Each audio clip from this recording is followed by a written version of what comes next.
excited that they're here. So you guys know the drill. They'll play for you, talk to you, you can ask questions, just hang out. This is your opportunity for the next 50 minutes. Remember, tomorrow evening's concert is free for all of you and your other music students, right? So I would highly recommend that you go see the concert. It's such an incredible opportunity. All right. Thank you. Thank you. Welcome. Thank you, Angela. We're so excited to be here, and we just are so honored that Angela invited us. Just for a little backstory, Angela is like a rock star in my world growing up, and I hope you know how iconic she is with the trio. But in any case, we are so excited to talk about our history, about what we do, and to give you insights into what it's like to be a piano duo. And it's just so great that we have been able to forge a career that's lasted. We first played together in 2002, so we've been at the duo for over 20 years. And every experience that we have on stage has been a gift, and we're so excited to share some of our music with you. Yeah, we're going to talk about things we normally wouldn't talk about on the concert stage. Liz is actually just mentioning, been 20 years. When in 2002 we were just like best friends, and neither of us really were interested in the idea of two pianos as like a thing that excited us.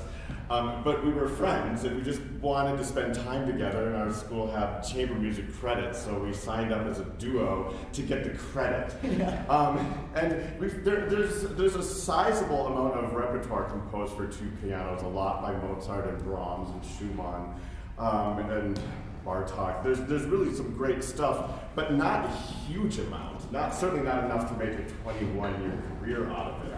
And a lot of what is written, especially for four hands at one piano, has this preciousness of like two 5-year-old sister beginner pianists playing the piano all dainty, like in their homes, and it's just, a lot of that didn't work for us. Yeah. So what we ended up doing is we just liked playing together so much that we ended up composing a lot of the music that we actually do perform now in our concert. So like tomorrow's concert, we have just one piece by Mozart, and then the entire rest of it has been either composed or arranged by the two of us.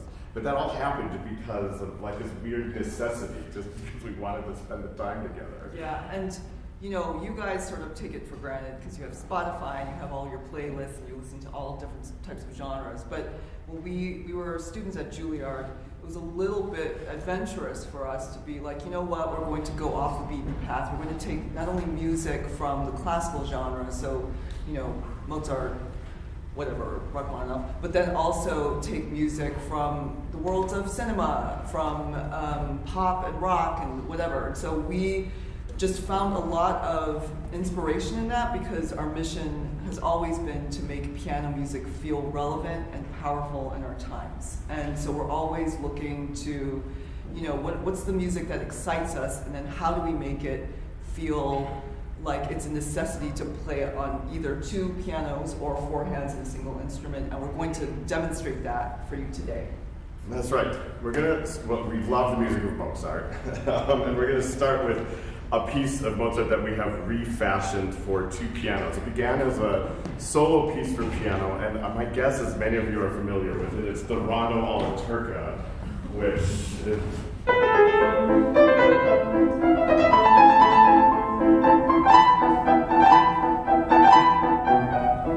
And this piece was originally inspired by Turkish military bands that would parade through Vienna, and they were extremely noisy. And I just kind of get the impression, Mozart's composing in his home, and the military goes band, and it's right, left, right. That very famous Turkish military rhythm, and the cymbals and the drums and pianos in Mozart's time. Many of them had what were called janissary pedals, additional pedals that would hit drums and cymbals and stuff, so that you could recreate these military sounds on your piano at home. And if you didn't have the expensive piano with the janissary pedals, you just had your kid come in and hit some pots and pans.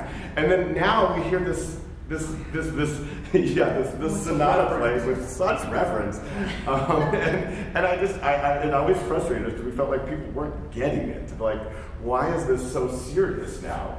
So a lot of how we approach music is to find the spirit of the original and to try to translate that through our own musical language. So how we did that, we're trying to pay homage to, yes, Mozart's Viennese style and his being influenced by Turkish military music, but also our own American roots. We're both from the Midwest, and we thought it'd be fun to sort of add a ragtime element to the piece. And so it's basically a multicultural piece right now because it's mishmashing all these different styles. But most importantly, it's supposed to celebrate the folkloric and almost rowdy spirit of the original piece that we imagined Mozart was trying to share. Yeah, we imagined the audiences in the 1700s when they first heard the Rondo alla Turca with all of its noise making. It had a kind of like a paper tiger vibe, like it was almost like intimidating in its exoticism.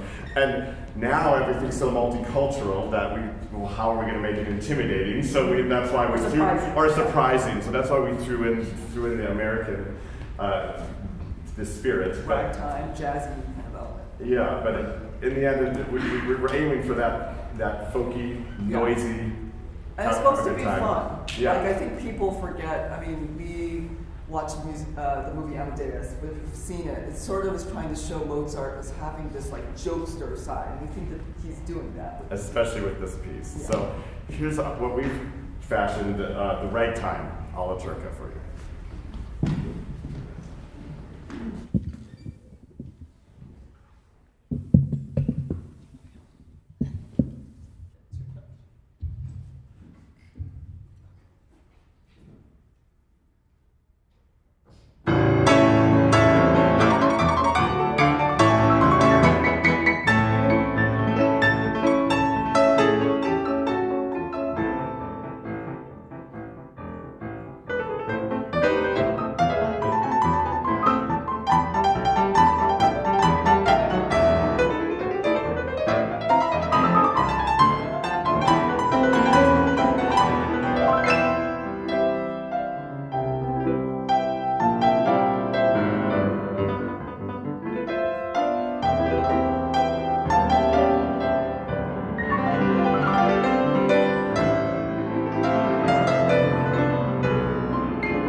bit of time to talk about kind of our history. We alluded to that, but just to show how we've been able to be a duo for over 20 years. And Greg and I met when we were students at the Juilliard School in New York, and we met our freshman year and quickly became friends.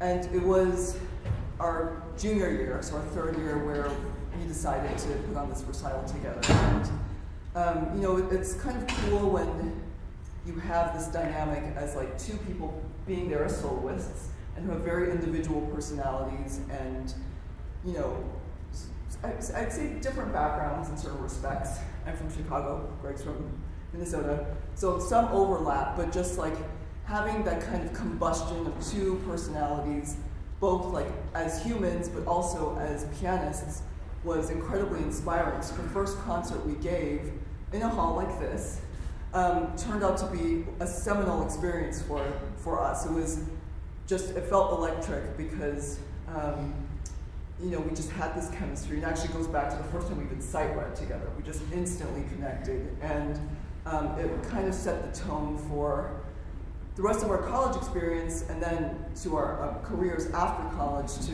continue pursuing this. With the encouragement of our teachers, they were like, wow, you guys should consider taking this seriously, because we only thought it was going to be a one-off.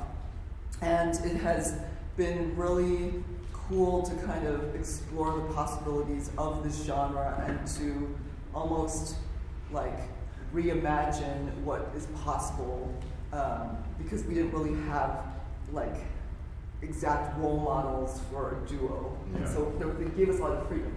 Well, now after 21 years, a little more perspective, an ability to look back at what we went through, and I think one of the things that has made my life the most fulfilling as a result of this collaboration, I mean, obviously the friendship and, you know, the ability to make music are pinnacles there, but I feel like for the last 22 years of touring together and playing together, I mean, we've just been like kids in a sandbox.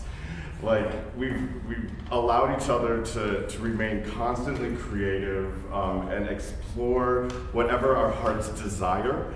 And it's that sort of creative freedom that has made our lives just so fulfilling. And like, if there's any way you can hold on to that as you proceed through life, I would strongly recommend it, because it's just that there were a lot of forces kind of wanting to beat down on us and tell us this is how it needs to be, or this is what you should do. And for whatever reason, when I'm around Liz and when you're around me, we just kind of give all that up and let ourselves be ourselves and pursue what it inspires and excites us. And so that, like, that moldability, that sandbox feeling is just so fun. Yeah, and it all boils down to that mission that I spoke about making classical music feel relevant to our times and powerful, something that feels visceral, which is exactly why we feel like live performance is irreplaceable, because, you know, you can listen to things or watch things on YouTube, but it doesn't have the same energy.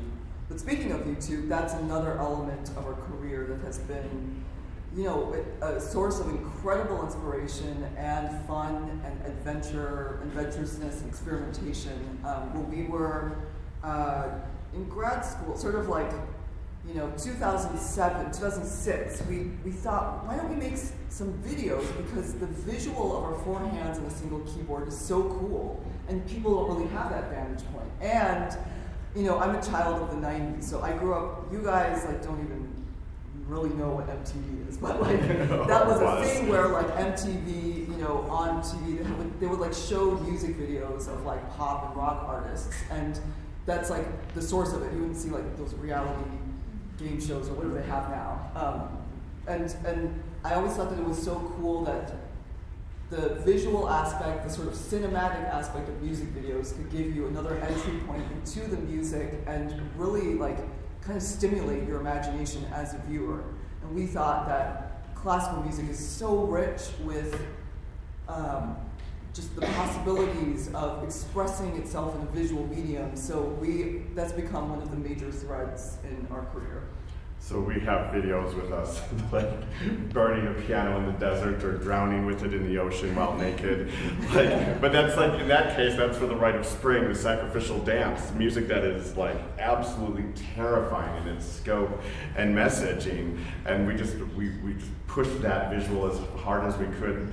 Similarly, other pieces were on the top. We actually filmed one piece over into the rise up on a mountainside on roller rinks, just wherever we can put pianos and then marry that location with the music, we'll do it. Yeah, and you know, a lot of that also comes from us honoring the things that excite us in life. You know, we love visual art. You know, when we're on tour, we often go to museums. We love watching movies. We're often watching movies together on a plane, and also our own personal experiences.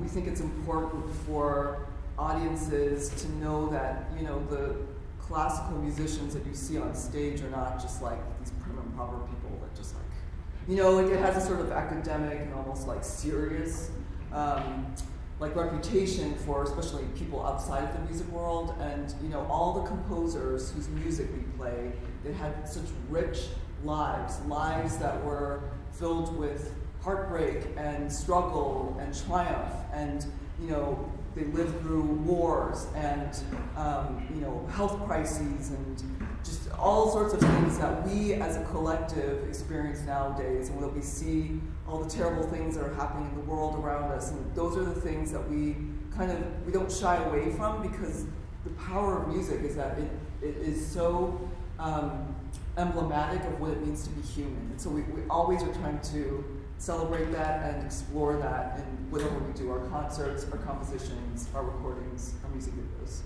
I think we should just follow that thread then into the next piece. We're gonna perform a piece that we've actually now only performed once. We just played it in Billings, but it's brand new. We recorded it last week, and we spent almost a year writing it, but we've been talking about writing it since the beginning of the pandemic. The album we have coming out it's kind of arisen out of the pandemic and this desire we had been doing some really combative, like aggressive music prior to the pandemic. We wanted something that that would draw us to the piano rather than, and with like a rush of good emotions. And so Liz had always wanted to do this piece by the Icelandic band Sigur Rós called Glow Soli, which translates to the glowing sun. And I remember when you introduced it to me, I said, well, that's a really great piece, but there's no way it's ever going to work on two pianos. It's a terrible idea. How many of you guys know the band, Sigur Rós? Yeah? A few of you. Cool. Any of you familiar with Glow Soli? I get like 0 hands. Great. Yeah, maybe we'll play a little bit for you. But the reason I was so anxious about using this piece is that it's 100% diatonic, which means in this case, it's 100% in G major. We will never play a note or a key, unless we mess up, outside of the key of G major. So we only use 7 of the 12 pitches of the chromatic scale. And it's like an 8-minute long piece. And I was like, that's like so limiting. It's like, you know, limiting yourself to like giant, thick Crayola markers and then trying to like paint something really substantive. It just felt like it was too limiting, but that limitation turned into like one of the most creative kind of compositional struggles that like yielded just fun, new results that was so rewarding. Let's take a little listen to the original song just to show you, this is almost a little like very, very Cliff Notes version of like our process. Like we take a source, it can be Mozart's Reynolds, or it can be Glow Soli. We take a source, we like find what is compelling about the song. Sometimes the limitations are actually great for creative inspiration. And then also what we're trying to convey, because we'll see with this song, it's tricky. There aren't really like a lot of, I mean, it's basically a tonic dominant, right? It just alternates between like G major and D major chords. It's a 6 chord, right? Yeah, and then eventually we get all 4 chords in the piece eventually, but most of it's like back, and then there's not much of a melody. Yeah, it kind of hovers around the G. Yeah, right? And Jonesy, his voice is like just kind of wily. Wailing, like, Yeah, it's yeah. very hard to emulate, certainly on a piano. But the nice thing is that with this song, especially like if you're, you're not as like attached to the words. I think that's been a tricky thing with some other things that we've transcribed because we're a wordless medium. So that freed us up. We're like, oh, it's just kind of minimalist. So let's work with that. But You have. oh, I have. Yeah. So because a lot of you, I don't think you might hear it and be like, oh, I've heard this. It's from their album Talk, which is like one of my favorites. When I was your age or a little older, listened to it a lot. Okay, so here's go slowly. It's gonna be. Oh, you can try it.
So it's a lot of that.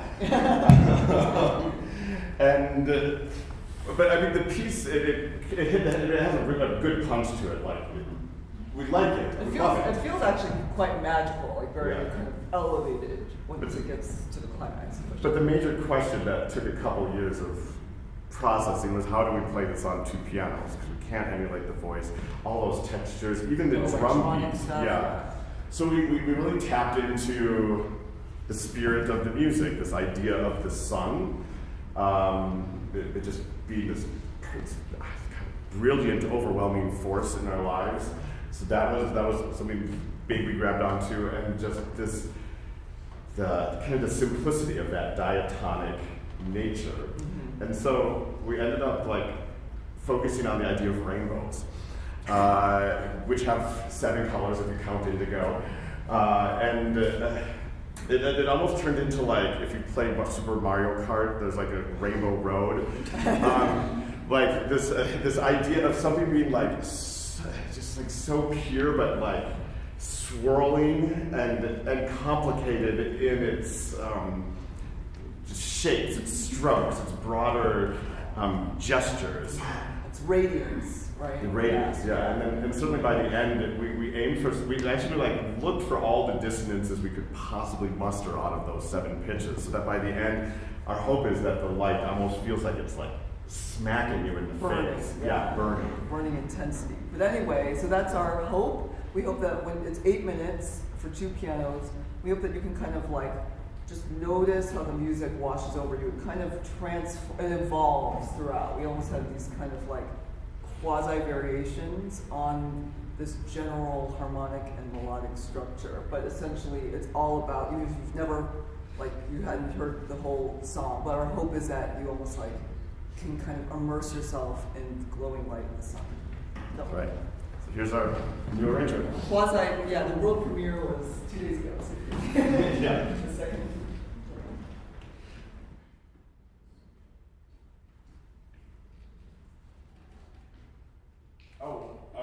There was like a drum beat you heard there, and we were talking about what we couldn't. It just felt like the wrong thing on the piano to have that sort of drum beat going, and so instead of having it feel like a march, we decided to go with more of a playing. So it's like we aimed for more of a flying vibe than a marching vibe, but it still has like this sense of traveling.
couched in between our Hallelujah variations, which we based on the famous song by Leonard Cohen, but it's inspired by like the writing of late Beethoven and Schubert's forehand writing. So that'll be before it, and then the Son, and then we end with a gospel rendition of Let It Be.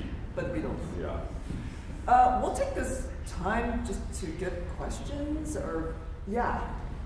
So you guys switched pianos. Do you guys do that? Is that like something that specifically you do, like try to mix up the performance? Like, is there a specific reason why you switch pianos? That's a great question. We do switch the pianos intentionally. At this point, we've performed, I don't know, like 1,400 concerts together over the years, at least. There's something that while you're touring, it can feel very repetitive, and we love to stay in the moment and inspired. And it became a habit very early on that we would just switch pianos as often as appropriate or we could, because just the physical act of moving from one piano to the next keeps you on your toes. You like have to listen to yourself in the new environment. You stay like focused and present in that moment. And another major reason is we've always been intentional about appearing as like a very egalitarian team. A lot of duos, some of them, you know, you can tell like kind of like who's the boss almost, and like some person is like always on piano one, or they're always like on the primo part of the forehand piece, and we just, yeah, we like to mix it up. We're like fair with when we take kind of standard repertoire like the Mozart Sonata or the Brahms Haydn variations or Rachmaninoff suite. We always like try to kind of look at our overall repertoire and be like, okay, so someone's been on piano one for this piece, why don't you take piano two? And it's like never, yeah, it just feels natural because we're very much like equal sort of partners in this endeavor. So it's kind of to also convey that to the audience. Yeah. Other questions? Yes. I love what you said about keeping music relevant. And a lot of us are music educators studying to become music educators. Oh, that's great. So how would someone teaching elementary, middle school, high school, how can they, what would your suggestions be to keep music relevant? I mean, heritage music is one thing, but we have to also. So one of our strategies with any piece we approach, because it hits on every level we can think of, what we choose to play, how we play it, how we talk about it, how we film it, in the case of composition, how we approach it. And so the first thing we do, and I imagine if you're educating, this has got to be the same thing, we try and inform ourselves as much as we possibly can. To learn what the composer's intentions were, or to challenge ourselves to ask what this piece is about, if there isn't documentation, and what does it mean to us, just to dig as deep as possible. And that like will yield hopefully insights that you can then pair with your own life or with 21st century society. Yeah, I mean, to kind of be more specific, I think entry points are really important. About 15 years ago, I was part of this fellowship in New York that's now called Ensemble Connect. But essentially, each of the fellows were stationed at a public school across the New York City boroughs, and I was for about 2 years in a public school in Queens, really close to the airport, and working with elementary students, a different age group. But I had to constantly find, like, okay, even if you've never heard of Mussorgsky, like, let me present a few of the pictures of an exhibition, and with like younger kids, you can sort of do creative activities, art, like do things where it feels sort of hands-on, where they feel like, oh, you know, like what, based on what I'm hearing, I don't really need to know anything about the composer, but like, what is it stimulating in my imagination? But for older students, anytime I've done educational work, it's all about that entry point. So sometimes the piece will give it to you, like for example, The Rite of Spring has so many rich entry points because it was written in the kind of on the eve of World War I. It's easy to find like wars that are happening now, not a pleasant topic, but it's like just, real it's one. so, and it's so, I mean, we should be informed, right? And like, what do you feel? Like, what do you feel in our very present time in 2024 when you like read this in the news, or when you imagine that like you and your family would be impacted by this? And like, maybe how would you express that? And a lot of great exercises are kind of fun and also open-ended. So fun for educators is like a songwriting exercise where it's like, you know, kind of groups of kids or even individual kids can kind of, or students can come up with like a rhythm or like a little bit of a part of a melody, and you start to piece it together and almost like create your own piece in response to like something that's happening now. And then you sort of show them like Stravinsky felt all this unrest and discord, and this is how he showed it. And then, you know, just kind of gives a little bit more of something for the students to grasp on. So, I mean, it's like you can find historical elements, you can find personal elements, just about, you know, there's a lot of things that are about like interpersonal relationships, just things that are kind of so, it doesn't matter like what your background is as a student, but that hopefully will help stimulate your imagination. And one thing I forgot to say, we were talking about our careers, one of the things we've been influenced by are Pixar films, because we feel like Pixar films have such a wide ability to inspire and to entertain and intrigue, and it can appeal to kids because it's like fun and colorful, and it can appeal to adults because there's like a deeper emotional or psychological message to it. And so I think that that's kind of our task as artists in whatever context we're in, is to try to find something that is relatable and something that can kind of demystify what can be seen as intimidating in this art form. And one of the purposes of that is just, it's literally to get people to invest themselves in the listening experience, to get them engaged. So it's like, as you were saying, sometimes we choose emotion, sometimes we choose history, sometimes we choose the backstory, but the ultimate goal is to, whether they learn something or not, is to get them to pour themselves into it on a personal level. Or Instead of just always strategizing. Yeah, or to open a window of awareness or even compassion, because a lot of times it's like, you know, we don't want to sort of impose, you know, I think in traditional education a lot of it is like, here are these facts, we're going to put it on you, but more it's like, it's a very interactive experience, like what can you bring to the table as students and as kind of as the receptive part of the audience. I mean, that's like basically what postmodern, you know, it's like so kind of, it's a two-way street, and we love to kind of explore that. But certainly as an educator, we applaud you guys, because it's like, you're the reason that people will want to come to concerts and will want to be curious And to go invest on in their YouTube lives. and like, yeah, and like look at, Experience. oh, I've never heard of, you know, Mahler, but I like learned about it in class, or, you know, I saw it in a movie or something, and so I want to learn more about it. And that's like, we're part of that team. We want to be like acolytes for the music. Yeah. We want to play one more piece, Yeah, Liz, we'll and so take that question. then we might have Yeah. to cut the piece. Oh, I see. Is it a strict 150?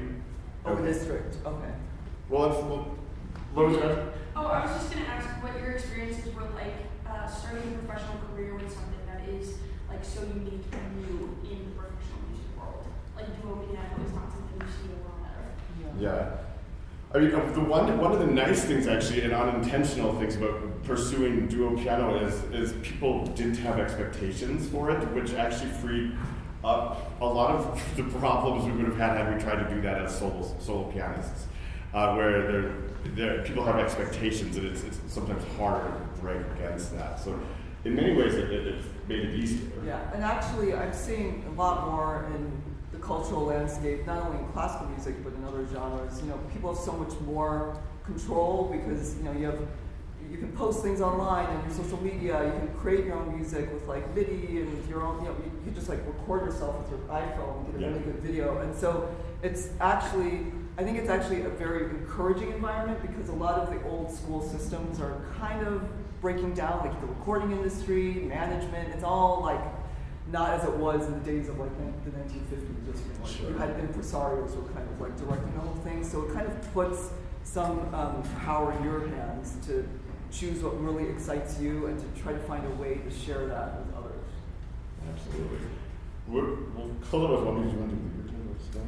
Sure, we'll do one. Yeah. Yeah. I guess we'll just do a four-hand piece, because we also play on one piano, and then come to the show tomorrow, and then you'll Yeah. start playing. Yes. We're going to play a tango, but in this particular case, we were inspired by the actual choreography of tango dancing, so we watched a lot and tried our best to like almost compositionally create this sense of four hands dancing over the keyboard in a tango fashion.